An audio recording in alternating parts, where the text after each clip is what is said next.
The Vikings completed their third season under general manager Kwesi Adofo-Mensah and head coach Kevin O'Connell. Both spoke today here at Twin Cities Orthopedics Performance Center. I'm alongside Pioneer Press Vikings beat writer Dane Mizutani. And Dane, what was your biggest takeaway from what they spoke about today? I think the biggest takeaway is probably just the fact that I think they think this roster is close in some way, shape, or form, but it needs to be retooled on the fly. I think that was pretty evident in the Week 18 game against the Lions, obviously in the playoff game against the Rams. But I thought it was interesting what Kwesi Adofo-Mensah said. You want to take the large sample scale and kind of compare it to the small sample scale. Certainly not overcorrect because of what happened over 2 games. But don't take those 2 games as just an anomaly. So I think it'll be an interesting offseason for sure.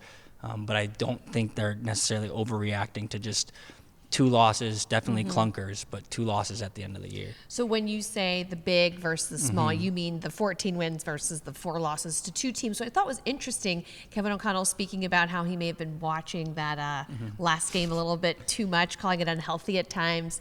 What about what Kevin said is your thoughts on how he felt about this locker room? Yeah, I think the locker room as a whole, if they could bottle up what this locker room had, just from a team chemistry standpoint, they would, and they'd run it back year after year after year. I think everyone believes this was a special team.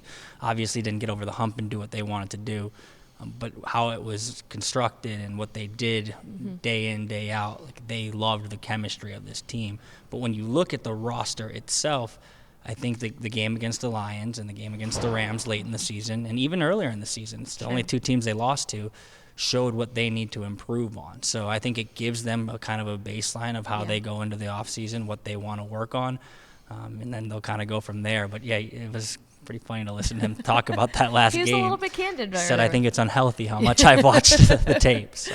Well, when Kwesi talked about the sustainability of being a competitive team, I thought that was an interesting comment that he made. How do you think that backs up what you just said about the roster being close? Yeah, I think that's a good way to kind of sum up what they feel, is that there is a pathway for them to compete year after year after year. Now, how do they translate regular season success into playoff success? That's something I think they're going to have to look in the mirror about. But when he talked about being sustainably competitive, it does sound different than a competitive rebuild, which is kind of what this thing was billed as 3 or 4 years ago. So I think they're in the stage of this competitive rebuild where they just feel like they can be competitive, but they have to figure out a way to get that competitiveness to translate from the regular season to the playoffs. Both Coach and Kwesi spoke about the quarterback position, whether it was about Sam Darnold or J.J. McCarthy or the future of that role. And for the second straight season, the Vikings will have a question mark as who will be the starter on Week 1. What was your takeaways when they spoke about what Kwesi calls the most important position in football? Yeah, I think just the fact that they want talent in that room.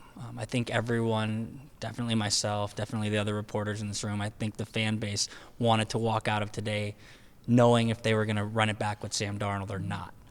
I don't think we know right now based on what was said in that press conference, but I think what we do know is they want the most amount of competition possible to kind of drive everyone else forward.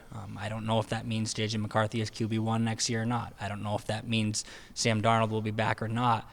I just know they have put an emphasis on, like you said, the most important position in sports and figuring out a way to get that room, to get everyone to kind of pull on the same rope. Yes, it's going to be a long offseason for all of the decisions to be made. Obviously, we still have combine, we have free agency, the draft, so many things. And obviously, for fans that want to continue to follow Dane Mizutani's work over at Pioneer Press, thank you for your time today. Appreciate it. And I know you have articles to write, so I will let you go now.